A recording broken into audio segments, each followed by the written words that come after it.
मग त्यानंतर डॉक्टर त्या दवाखान्याचे कपडे देतो.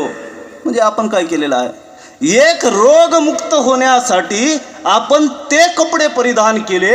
मग आपल्याला अनंत जन्मापासून लागलेले अनेक रोग भोग आहेत, या रोग भोगातून मुक्त होण्यासाठी आपल्याला काय करायचे, हे परिवर्तन, हे जेव्हापर्यंत आपण आपल्यामध्ये परिवर्तन करणार नाही तेव्हापर्यंत आपण काय होणार नाही, या संसार बंधनातून मुक्त होणार नाही आणि आपल्याला शांती मिळणार नाही.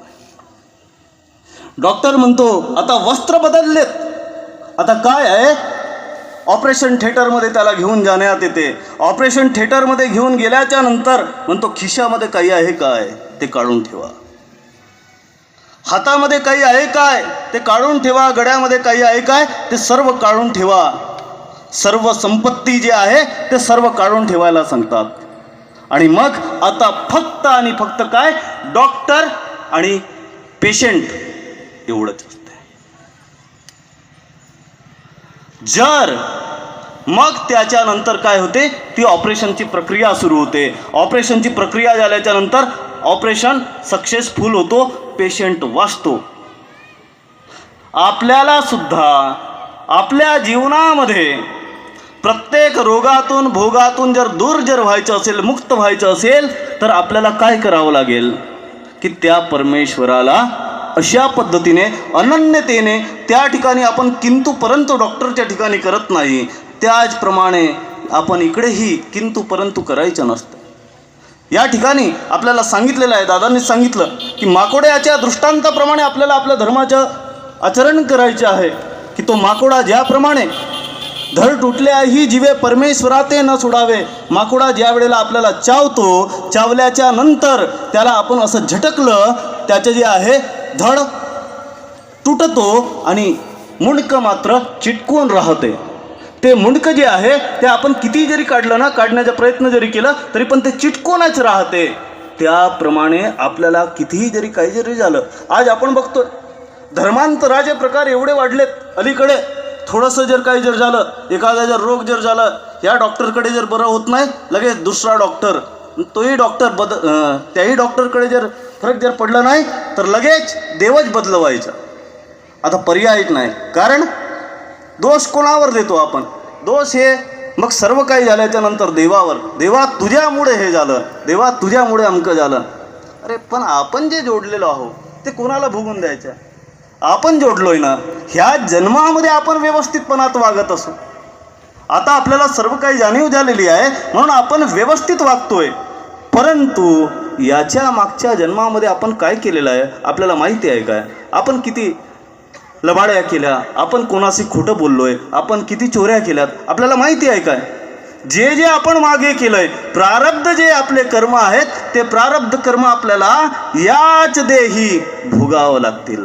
आणि ते जेव्हापर्यंत आपण भोगून देत नाही ना, तेव्हापर्यंत आपण रोगमुक्त आणि भोगमुक्त होऊ शकत नाही. आणि यातूनही जर सुटायचं असेल सर्व गोष्टीतून, आपल्याला जर जे दिसतात कुत्रे डुकरं मांजर अमुक तमुक वगैरे, उपदेश का घ्यावा.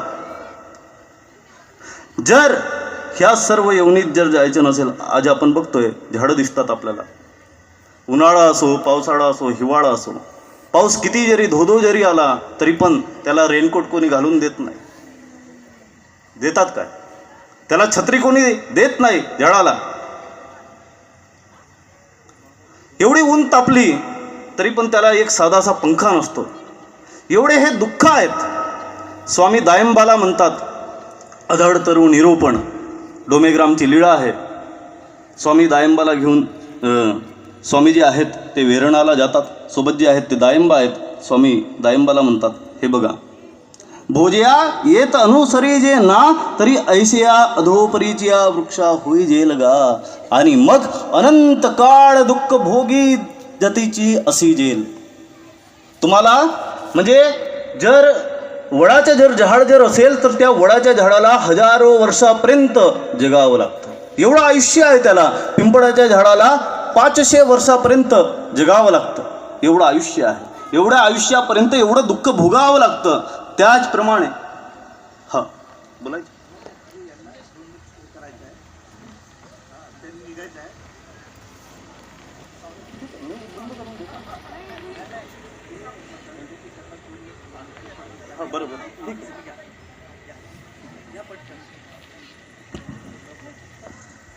तसेच विशेष आमंत्रित म्हणून लाभलेले उत्तर नागपूरचे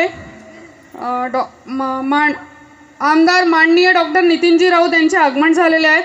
त्यांनी देखील आपल्या व्यासपीठावर स्थान ग्रहण करावे अशी मी त्यांना विनंती करते. यानंतर आमदार माननीय डॉक्टर नितीनजी राऊत यांचे स्वागत महिला मंडळ करतील अशी मी त्यांना विनंती करते.